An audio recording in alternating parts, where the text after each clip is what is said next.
네, 육군 교육사령부 전투발전부장 신인호 소장입니다. 여기 혹시 군에 대해서 잘 모르시는 분이 있으실지 모르겠는데 왜 교육사령부에서 와서 이걸 발표하지? 교육시키는 기관 아닌가? 이렇게 오해하실 분이 계실 것 같아서 잠깐 소개를 드리면 교육사령부는 크게 세 가지 기능을 가지고 있습니다. 하나는 미리 한 10년, 20년 뒤 미래가 어떻게 변할 것인지를 좀 예측을 해서 거기에 필요한 무기 체계와 부대 구조 또 병력, 인재 양성 이런 것을 어떻게 해 나갈 것인지 미리 미래전을 준비하는 전투 발전 기능이 하나 있고요. 또 하나는 그러면 그러한 전투 발전을 기초로 해서 어떻게 싸울 것인지 교리를 발전시키는 기능이 하나 있고 그 다음에는 그럼 현재 그러한 교리를 바탕으로 해서 어떻게 잘 훈련시킬 것인지 하는 교육훈련 이 세 가지 기능이 있습니다. 명칭이 교육사령부다 보니까 전부 교육시키는 기관 아닌가 이렇게 생각하시는데 사실 육군 교육사령부 이 세 가지 기능을 가지고 있고 제일 첫 번째 말씀드렸던 전투발전 기능을 이제 제가 담당하고 있습니다. 그러다 보니 오늘 이 주제를 발표하게 되었는데 드론, 로봇 사실 최근 한 3, 4년 동안 핫 키워드였는데 드론만큼 또 드론봇 체계만큼 4차 산업혁명 기술을 견인할 플랫폼이 없다고 저는 생각을 합니다. 이게 가장 대표적인 플랫폼이라 생각을 하고 또 드론봇 체계만큼 앞으로 군을 첨단 과학 기술군으로 발전시킬 수 있는 좋은 수단이 없다 이렇게 생각합니다. 그러면서 동시에 민군 겸용으로 활용할 기술 분야가 많다는 점에서 굉장히 매력적인 분야라고 좀 말씀을 드릴 수 있겠습니다. 다시 한번 오늘 이런 자리를 만들어주신 주최 측과 또 참여해주신 여러 의원님들께 감사드리고 오늘 제가 보고드릴 순서는 앞에서 이 시장 규모의 확대에 대해서는 충분히 의원님들께서 말씀하셨기 때문에 간단하게 현황만 보도록 하고 현재 우리 육군에서 이 드론봇과 대드론 체계를 어떻게 준비해 나가고 있고 실제 시행하고 있는지를 좀 소개해드리고 그럼에도 불구하고 아직 저희들이 생각하는 것과 시장에서 느끼는 피부로 느끼는 것하고는 굉장히 갭이 큽니다. 그래서 저희들은 굉장히 열심히 하고 있다고 생각하지만은 또 시장에서는 아직까지 굳이 도대체 이 공공수요가 왜 이렇게 빨리 안 생기고 많이 확장이 되지 않는가 하는 그런 아쉬움을 가지고 있기 때문에 이것을 위해서 조금 더 우리가 어떤 분야에 주목을 해야 될 것인지를 말씀을 드리도록 하겠습니다. 시장 규모인데요. 2024년 앞으로 5년까지 글로벌 시장은 한 3배 정도로 확대될 것으로 지금 전망을 하고 있습니다.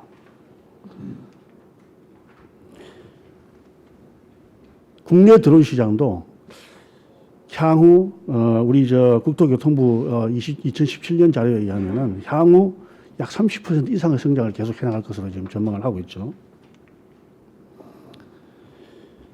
현재 등록된 드론 숫자하고 조종자 숫자만 하더라도 여기 그래프에 보시면 가지고 획기적으로 지금 현재 증가하고 있는 상태입니다. 그러면은 계속 이렇게 드론이 많아진다고 해서 무조건 장점만 있는 것일까요? 항상 이 창과 방패의 원리에 의해서 또 단점이 있는 것이죠. 방금 여러 의원님께서 소개하셨다시피 올해 9월 달에 사우디 정유시설 피격을 받았는데 이 예멘 방울이 사용했던 그 사례는 앞에서 의원님들 충분히 말씀하셨으니까 생략하고 이 예멘 방울이 사용했던 드론이 예멘 방울이 드론 18대하고 크루즈 미사일 7대를 가지고 2개의 정유시설을 공격을 했습니다. 그런데 크루즈는 일부 실패를 했어요. 근데 드론은 전부 목표지로 다 날아갔습니다. 드론 한 대의 가격이 15,000달러밖에 안 됩니다. 아주 저가를 가지고 굉장히 높은 전략적 목표를 달성했다고 저는 봅니다. 이제 우리 북한의 소형 무인기 위협은 여기 계신 분들이 잘 아시기 때문에 생략을 하겠습니다. 최근에 원전 주변에 승인되지 않은 드론이 출현한 현황만 올해만 벌써 10건이 신고가 됐습니다. 그리고 항공법 위반 추이도 점점 증가하고 있고요. 이제 선진국 같은 경우는 드론을 가지고 아무 데서나 막 찍어대다 보니까 이 사생활 침해 논란도 지금 이제 점점 많아지고 있는 상태입니다. 올해 비행금지구역 침범을 비롯해서 법령 위반을 건수를 보면은 굉장히 많이 증가하고 있죠. 사실 우리는 그동안에 드론에 대해서는 굉장히 관심을 많이 가지고 있었는데 대드론 분야에 대해서는 사실 관심이 좀 적었던 것이 사실입니다. 우리 국내 그 대드론 업계의 기술력과 시장을 보면은 그 앞으로 성장이 굉장히 많이 될 것으로 전망을 하고 있지만 실제 기술력은 좀 낮은 편입니다.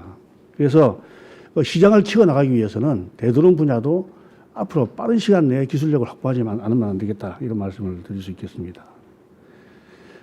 이 시점에서 그러면 우리 드론 산업계가 지금 어느 정도 수준인지 좀 살펴보면은 드론 그 업체 수는 지난 한 4, 5년 동안 굉장히 증가를 했습니다. 그런데 대부분 오른쪽 표에서 보시다시피 대부분 5년 미만의 스타트업 중심의 신생기업이 대부분입니다. 이 무인이동체 사업단에서 제시한 자료에 의하면은 무인이동체의 매출액을 따져보면은 매출액 전체 총 액수는 16년에서 18년까지 약 한 1,300억 원 증가하는데 재미있는 현상이 보시다시피 요 공공 분야의 매출액은 거의 확대되지 않고 있습니다. 여기 제시는 하지 않았는데 2017년은 오히려 공공 분야가 이거보다 더 낮은 상태입니다. 왜 이런 현상이 발생될까요? 이게 그렇다고 해서 공공 분야에 이미 수요가 다 만들어졌다고 보시는 그렇게 볼 수는 없을 겁니다. 이건 뭐냐면은 아직까지 우리가 공공 분야에서 이 수요를 만들어내지 못하고 있다. 저는 이렇게 생각을 합니다.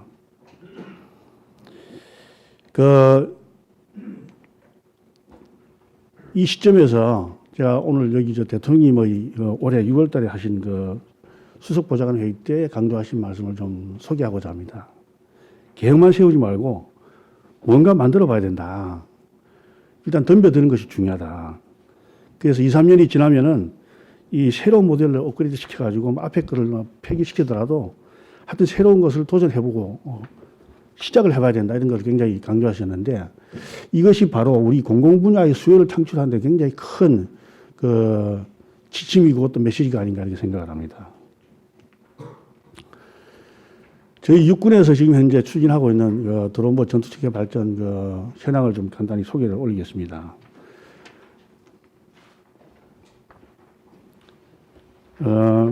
육군에서는 지난 2017년에 전임 김영우 육군 참모총장이 계실 때 국정감사를 받는 자리에서 앞으로 육군은 5대 게임 체인저를 만들어 나가겠다, 이런 말씀을 하신 적이 있고 그 5대 게임 체인저 중에 굉장히 중요한 분야 하나가 바로 드론봇 전투체계 발전이었습니다.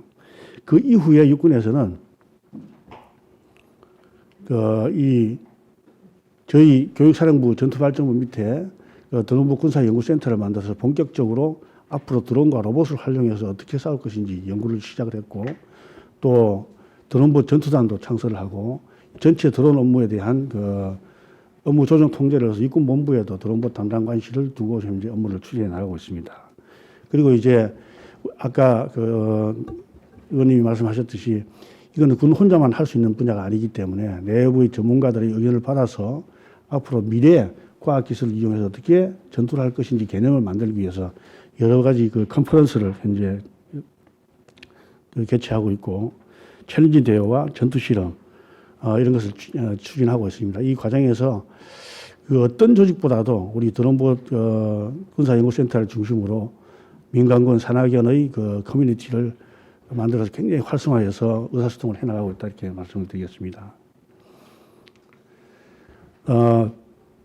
저희 육군은 이 드론봇 전투 체계를 이 세 가지 축에서 현재 굴려가고 있습니다. 하나는 이 개념 발전인데 아까 말씀드린 이 전투 발전 컨퍼런스 혹은 산하경과의 여러 가지 세미나 또 육군 저희 교육사령부에서 운영하고 있는 과학기술위원회 이런 것들을 전부 다 활용을 해서 미래에 드론과 로봇을 가지고 어떻게 싸울 것인지 개념을 계속 만들어 나가는 지금 연구를 해나가고 있습니다. 이 개념을 구현하기 위한 무기체계 소요도 뽑아낼 수 있고 또 이것을 구현할 수 있는 부대 구조를 새로 설계해야 되고 또 그것을 가지고 어떻게 교육시켜 나갈 것인지 교육 소요도 뽑아내고 이런 여러 가지 분야 전투수행 저희들 군에서 이야기하는 전투수행 기능이라 그러는데 기능별로 굉장히 많은 전투발전 소요를 지금 뽑아내고 있는 거죠. 또 한 가지 축이 이제 여기 기술 확인 및 선도 이런 타이틀로 저희 지금 챌린지 대회를 하고 있는데 아직까지는 아마추어 수준에서 조금 이따 소개해드리겠지만 챌린지 대회를 추진하고 있는데 이것은 우리가 챌린지 과제를 던짐으로써 여기에 응모하는 우리 중소기업들이나 국내 산업계가 군이 어떤 방향으로 앞으로 드론봇을 운영하고자 하는 거구나 하는 것을 이해하도록 하고 또 저희들은 또 거기에 응모한 기업들이 이 출품한 작품을 보면서 현재 우리 국내 기업의 수준이 어느 정도 수준이구나 이걸 파악하시는 계기가 되는 거죠. 그래서 그런 장을 만든 것이 이 챌린지 대회고 그 다음에 이제 요 가능성 확인이라 그랬는데 이건 이제 전투 실험입니다. 새로운 개념을 만들고 현재 국내 기업이 갖고 있는 기술 수준을 가지고 그러면은 앞으로 5년이나 10년 뒤에 이 새로운 싸우는 개념을 과연 구현할 수 있을 것인지 또 구현하는데 어떤 것들이 더 추가적으로 필요하고 보완돼야 될 것인지 이런 것들을 전투 실험을 통해서 계속 확인하면서 이 결과는 다시 개념 발전에도 피드백되고 전투 실험 결과를 가지고 개발하는 업체에도 지금 피드백 시켜주고 이렇게 커뮤니케이션 전체 네트워크가 돌아가도록 이렇게 지금 이제 굴려나가고 있습니다. 그 분야별로 이렇게 좀 세부적으로 설명을 드리면은 전투 수행 개념을 발전시킨 그 중에서 오늘 여기에서는 가장 큰 그림 핵심만 말씀을 드리겠습니다. 저희들은 앞으로는 이 드론과 로봇을 활용한 전투수행 개념을 전투수행 개념의 패러다임 자체를 바꾸겠다 이렇게 방향을 정했습니다. 지금까지는 누가 먼저 보고 먼저 결심해서 먼저 타격하느냐 이거에 따라서 승패가 결정이 되었습니다. 앞으로는 인공지능의 도움을 받고 또 바로 실시간 감시가 되면은 이런 것은 의미가 없다. 얼마나 동시에 타격하고 결심하고 동시 통합적으로 대응할 수 있느냐에 따라 가지고 전장이 결정된다. 그래서 저희들이 싸우는 개념 자체를 이렇게 바꾸었습니다. 드론봇 컨퍼런스 작년에 4월 달에 할 때 제가 여러 다 산하경 관계자들이 참석하신 가운데 이런 비전을 선포를 했습니다. 앞으로 2030년까지 저희 지상군의 무기체계의 30%를 유무인 복합 내지는 무인화해서 드론봇 체계로 바꿔나가겠다. 이런 비전을 제시했습니다. 이렇게 하면 어떤 분은 처음 듣는 분들은 야 그게 가능해? 이런 말씀을 하시고 또 어떤 사람들은 도대체 저게 뭔 의미인지 모르겠다. 이런 반응이 있으셨는데 실제 이렇게 비전을 선포하고 난 다음에 저희들이 세부적으로 싸우는 개념을 쭉 확인을 발전을 시켜나가고 기술 발전 추세를 가지고 딱 볼 때 이걸 제도적으로만 뒷받침해 줄 수 있으면 오히려 30%가 부족할 정도의 소요를 창출해낼 수 있다고 판단했습니다. 그리고 이 드론봇을 중심으로 해서 현재 우리 4차 산업혁명의 기술로 대변되는 ICBM, IoT나 빅데이터, 인공지능, 또 클라우드, 또 여기에다 새로운 에너지 이런 분야를 활용할 경우에는 우리가 완전히 새로운 완전히 새로운 전장 생태계를 구축해 나갈 수 있겠다. 그래서 이렇게 만들어진 전장 생태계의 플랫폼을 중심으로 해서 에코시스템을 중심으로 해서 다시 전체 기술들이 다시 또 발전해 나가는 선순환 효과를 볼 수 있겠다 이렇게 판단을 했습니다. 이렇게 새로이 만든 전투수행 개념에 따라 가지고 만들어진 이 소요가 합참에서 소요 결정한 것이 지금 현재 20건이 되었습니다. 그리고 육군본부에서 합참에 제기한 소요가 여기 제시해가지고 23건입니다. 그리고 저희 교육사 전투발전부에서 육군본부에서 올라가 육군본부에서 아직 합참에 올리지 않고 내부에서 심의하고 있는 게 지금 23건입니다. 지금도 저희들이 이 새로운 소요를 지금 창출해내고 있습니다. 그래서 이것은 앞으로 1년, 2년 내에 계속 진화적으로 새로운 소요들이 발굴될 겁니다. 다음 전투실험인데요. 잠깐 소개를 드리겠습니다. 한 번도 아마 보시지 않으셨을 텐데 작년하고 올해 했던 것들 중에서 인상적인 장면만, 눈 오는데도 막 날아다니죠. 인상적인 장면 몇 가지만 좀 편집을 했습니다. 요거는 성균관대학교 그 학생들이 만든 로봇입니다. 같이 나간 게. 요거는 유탄을 달고 올라가지고 위에서 공중에서 옆으로 쏘는 겁니다.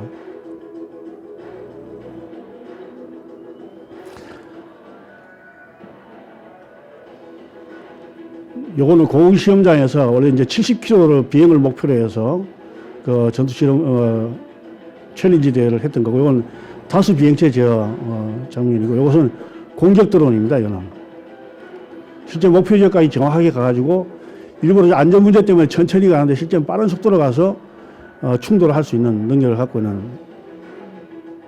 드론입니다. 이거는 이제 드론을 가지고 건물 내부를 수색하는 장면이죠.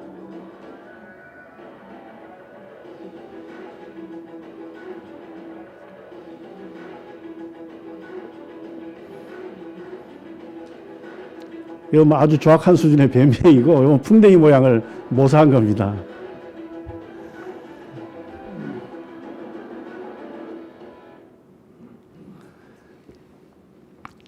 보시다시피 기술 수준은 아직까지는 뭐 초보 단계고 완전히 아직 성숙되지 못한 분야가 많습니다. 그런데 저희들이 이 챌린지 대회를 1회 대회 하면서 느낀 것은 그래도 상당히 의미가 있다는 생각을 했습니다. 왜냐하면 저희들도 지금 이제 우리가 뭐 컨퍼런스나 혹은 전시회에서 나온 드론 이런 것들이 거기서 홍보하는 것 같이 바로 우리가 써먹을 수준이 아니구나.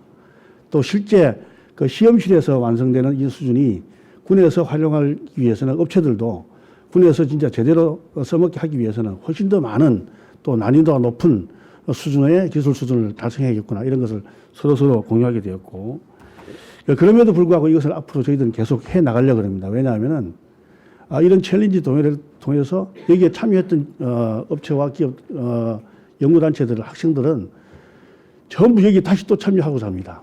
그래서 군이 지금 현재 이런 방향으로 원하는구나 하고 거기에 맞는 기술을 이제 발전시켜 나가고 있고 이것이 계속 순환이 되면은 앞으로 미국의 다파 수준은 안 되겠지만은 단기간 내에, 그리고 그 자금만 조금 더 상금이 높아지고 조금 자금만 지원된다 그러면은 이것을 굉장히 활성화시켜 나갈 수 있다고 생각합니다.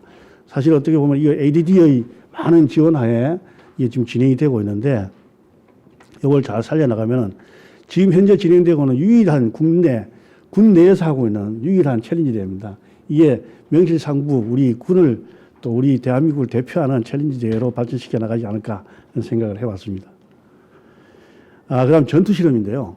저희 전투 실험은 크게 세 가지 축에서 진행을 합니다. 하나는 저희들이 미래의 새로운 부대 구조, 아미 타이거 4.0이라고 하는 새로운 부대 구조를 과연 그것이 군이 구현 가능할 것인지를 실험하는 게 하나 있고요. 또 하나는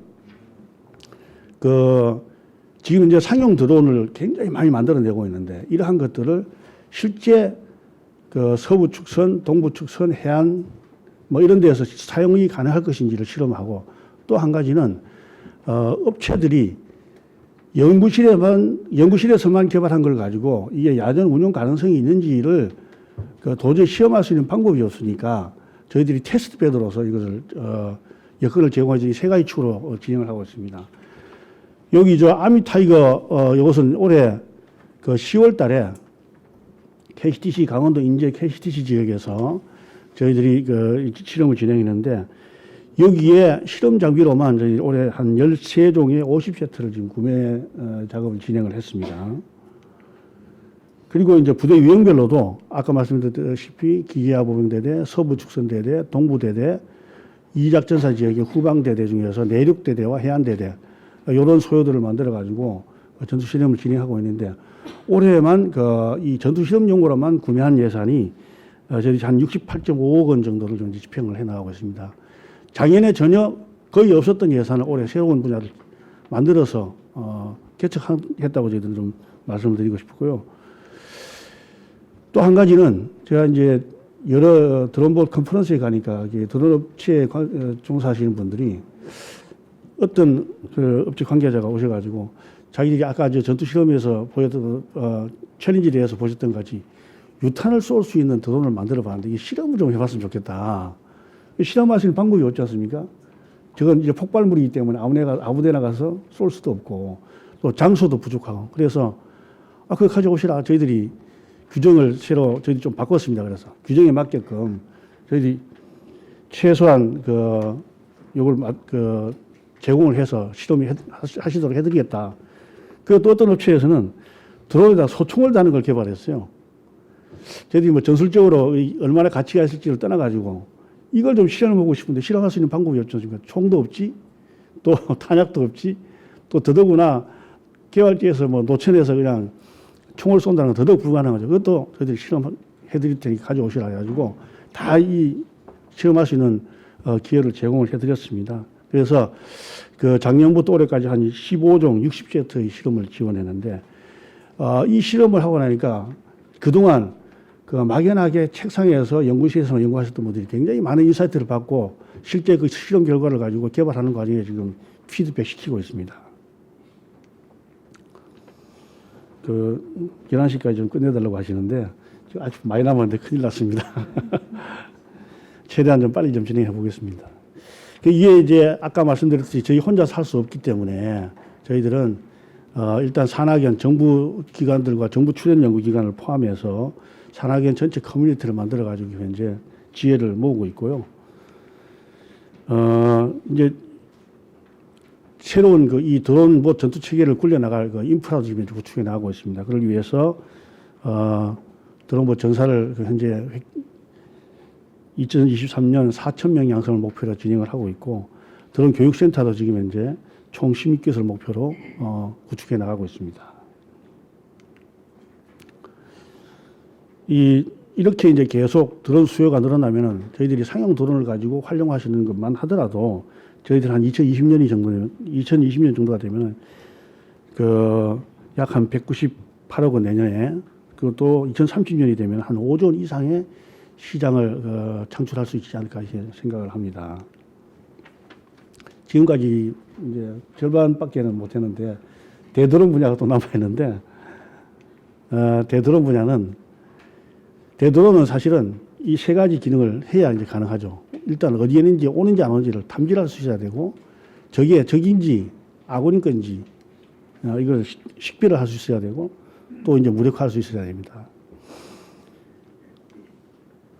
요거 국가별로 대드론 시스템을 잠깐 소개를 드리면은 여기는 일단 대부분 다 이제 소프트킬 방식을 그걸 제시했는데 이 무력화하는 방법은 소프트킬과 하드킬 두 가지 방법이 있겠습니다. 소프트킬 방식을 전부 다 제시를 했는데 일단은 거의 대부분의 전 세계가 탐지 식별 무력화가 전부 다 일치화될 수 있도록 현재 개발을 해 나가고 있습니다.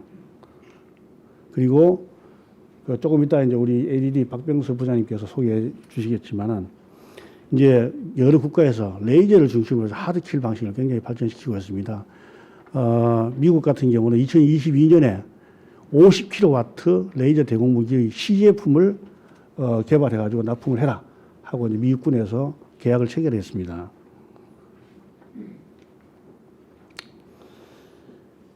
민간 대드론 분야인데 이건 이제 막 장이 깔리고 있다 이렇게 보시면 되겠습니다. 지금까지는 뭐 법규에 의해서 사실 이 전파법에 막혀가지고 대드론 분야에 대한 개발 자체도 사실 제한되는 상태인데 그나마 이런 법률적인 제도가 만들어져서 앞으로 연구 개발이 계속 활성화될 수 있는 기반이 만들어지지 않을까 이렇게 기대를 해봅니다. 우리 군에서 지금 현재 운영하고 있는 것들인데요. 아직까지는 저희들이 다 초보 수준입니다. 이거는 이제 근거리 감시 레이더 TOD를 이제 전환시켜서 대공용으로 전환시켜서 사용하고 있는 거고, 이것은 특정 경비 지역 중심으로 현재 개발해서 실제 운영하고 있는데, 이것은 굉장히 성능이 좋습니다. 거의 하드 소형까지 다 잡아낼 수 있는 정도 수준이 됩니다. 그 이제 타격 체계는 아직까지는 저희들이 이제 이것은 이 전자파를 쏴가지고 무력화시키는 건데 아직 조금 초보 수준이고, 요거는 이제 실제 포를 쏴가지고 떨어뜨리는 그런 개념으로 하고 있죠. 이 대드론 분야도 이 드론이 성장하는 것만큼 확장 가능성이 크다 이렇게 보시면 정확하겠습니다. 이 대드론 분야도 사실 작년하고 재작년은 저희들은 전투 실험을 드론만 가지고 했습니다. 그러다 보니까 이제 드론 가지고 하다 보니까 그러면 안티 드론은 어떻게 할 것인가, 우리 방어는 어떻게 할 것인가, 이게 큰 관건이 되어서 내년도에 일단 대드론에 필요한 실험 예산을 일단 40억 원을 반영을 해서 지금 현재까지는 다 이 국회 심의에서 삭감되지 않고 잘 진행되고 있는데, 여기 되면 아마 기초가 잘 닦여 나가지 않을까 이렇게 생각을 합니다.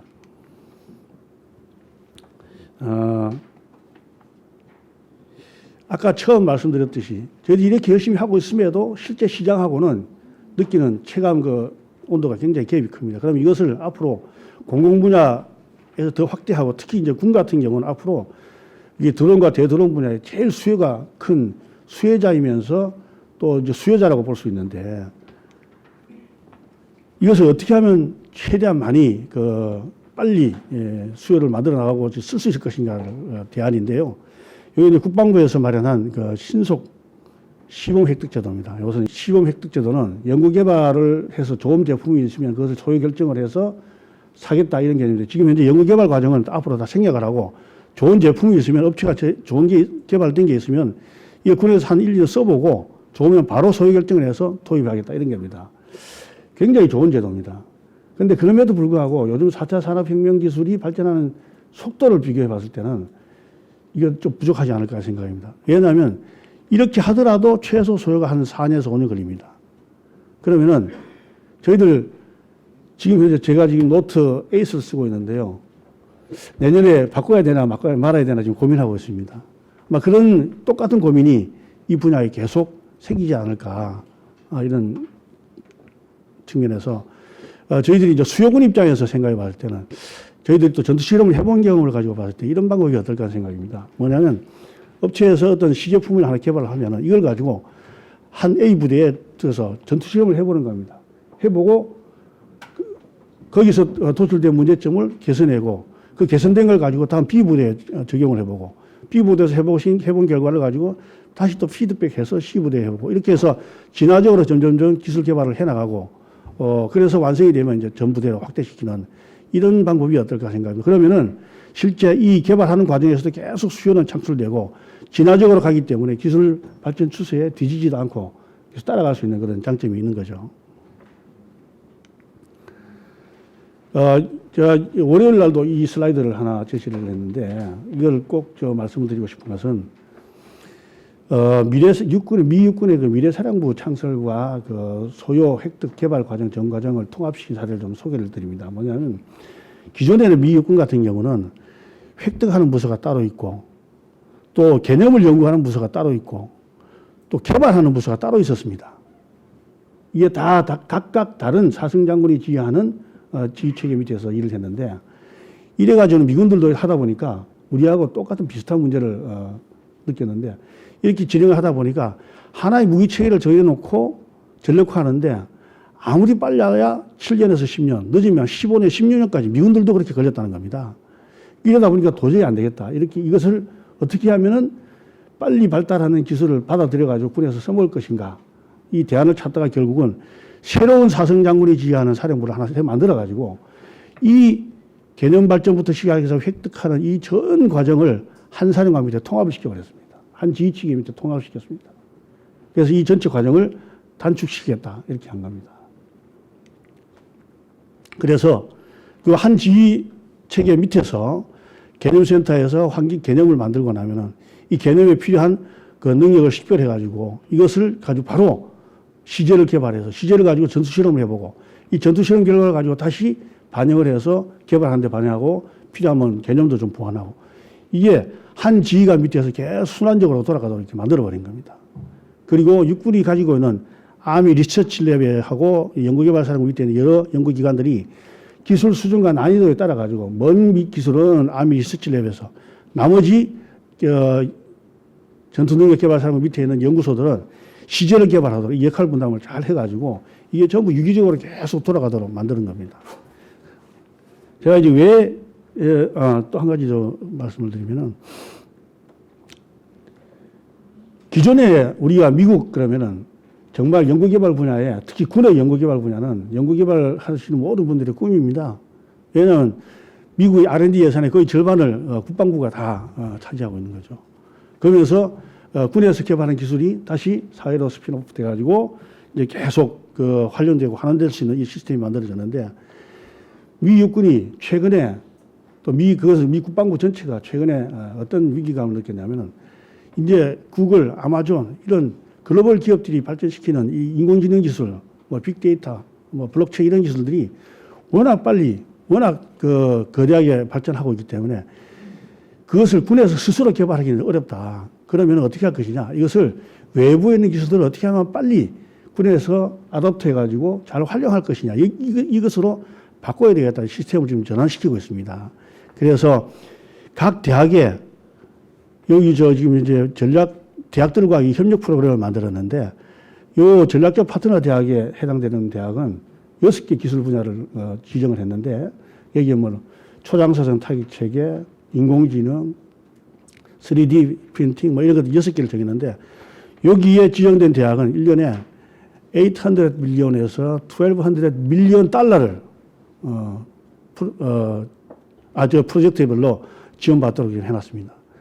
또 그 군과 학계를 곧바로 연결시키기 위해 가지고 제일 끄트머리에 있는 요거 같은 경우는 사여단급, 장군급이 지휘하는 부대에서 예를 들어서 어떤 무기체계 하나 조그만 문제가 생겼다. 근데 이거를 획득 시스템에 태워가지고 다시 정비받고 보완받기는 너무 어렵다, 힘들다 그러면은 그 부대에 가까이 있는 대학에 아예 이 오다를 줘가지고 거기에서 바로 기술적인 대안을 찾고 해결책을 찾아서 지원할 수 있도록 해줬습니다. 여기에 보통 한 1,200만 달러를 지원해 줍니다. 그래서 바로 산학연의 기술이 군에서 바로 접목될 수 있는 시스템을 좀 더 구축해 나가고 있습니다. 제가 이제 이 앞에 이 세 가지를 제시해 드린 거는 첫 번째는 우리도 아주 오래 걸리는 현재의 그 획득 시스템을 지금쯤은 다시 한번 되돌아봐야 되겠다. 그래서 얼마나 빨리 더 이 수단을 단축시키고 효율성을 증가시킬 것이냐. 이게 이제 하나 있고. 두 번째는 이 개념 발전부터 시작해서 이 시제를 개발하고 전투 실험을 하는 이 전 과정이 소요군이 주도가 되어서 이 전체를 끌고 가고 있습니다. 저희들 여기 ADD 부사장님 계시지만 저희들은 ADD하고 굉장히 많은 교류를 하고 우리 여기 계신 박병수 부사님하고도 뭐 1년에 한 5번씩 모여서 토의하고 이렇게 합니다. 그럼에도 불구하고 지휘 체계가 다릅니다. 저희들은 군의 지휘 체계고 ADD는 방위사업청의 지휘 체계입니다. 이러다 보니까 사실 분리되어 있는 거죠. 엄밀하게 좀 극단적으로 표현하면 군은 처음에 소요를 제기하고 난 다음에 ROC를 제기하고 난 다음에 연구개발 과정에 참여를 못하고 있는 상황이죠. 그러나 미군들 같은 경우는 이것이 소유군과 개발자와 연구자들이 다 아주 유기적으로 한 사이클 안에서 같이 돌아가도록 이렇게 시스템을 만들었다는 걸 우리가 좀 유념해 볼 필요가 있고요. 방금 말씀드렸듯이 산학연의 기술이 얼마나 빨리 군에 접목될 수 있도록 우리가 시스템을 만드냐, 이게 앞으로 굉장히 중요한 분야가 된다, 과제가 된다, 이렇게 생각을 합니다. 결론을 맺겠습니다. 그동안 우리는 사회 전 분야에 가셔서 패스트 팔로워로서 역할을 굉장히 잘해왔습니다. 즉, 선진국이 잘하는 분야가 있으면 그걸 벤치마킹을 해서 계획을 잘 수립해가지고 그걸 따라잡으면 굉장히 잘하는 거죠. 그런데 전 분야에서 이제 우리가 글로벌 수준에서 이 경쟁력이 생기다 보니까 우리한테 기술을 주는 사람은 없습니다. 또 공짜는 없는 거죠. 그럼 결국 우리가 개발해 나가야 되는 겁니다. 그런데 패스트 팔로우하고 퍼스트 런너 혹은 퍼스트 무브의 차이는 저는 여기에 있다고 생각합니다. 패스트 팔로우는 실패할 확률이 별로 없습니다. 외우고 따라하면 되니까. 그러면 어느 정도 70, 80% 이상은 성공할 가능성이 있는 거죠. 그러나 퍼스트 런너는 아까 대통령이 말씀하셨듯이 뭐든지 도전하고 해봐야 됩니다. 왜냐? 아무도 우리한테 주는 게 없고 또 우리가 해보지 않은 분야에 뛰어들어야 되기 때문에 그렇습니다. 그러면은 도전해보고 실패해보지 않으면 안 된다는 겁니다. 그래서 실패를 경험을 해서 이 교훈을 도출해서 다시 또 피드백시키고 또 도전해보고 이 과정을 저희들이 계속 할 수 있어야 됩니다.